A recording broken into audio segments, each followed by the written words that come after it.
Hello అండి. ఈరోజు మన ఛానల్లో స్వీట్ షాప్ లాంటి గులాబ్ జాములని ఎలా తయారు చేసుకోవాలో చూద్దాం. ఈ వీడియోలో నేను చెప్పినట్టుగా మీరు చేశారంటే గులాబ్ జామున్స్ చాలా పర్ఫెక్ట్గా వస్తాయి. దానికోసం మీరు ముందుగా ఇన్స్టెంట్ మిక్స్ ప్యాకెట్ని తీసుకోండి.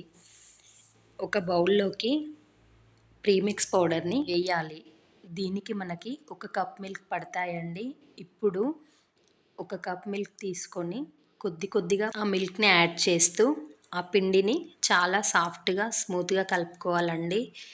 పిండి చాలా స్మూత్గా ఉండాలి. అలాగే మిల్క్ ఒకేసారి అన్నీ వేసుకోకండి. కొద్దిగా మిల్క్ యాడ్ చేస్తూ మాత్రమే పిండిని చాలా సాఫ్ట్గా స్మూత్గా కలుపుకోవాలి. పిండి ఈ స్టేజ్లో ఉన్నప్పుడు కాస్త నెయ్యి తీసుకొని పిండి పైన వేసి స్మూత్గా ఒకసారి కలుపుకొని ఒక లిడ్ పెట్టి ఒక 15 మినిట్స్ పక్కన ఉంచాలండి. 15 మినిట్స్ తర్వాత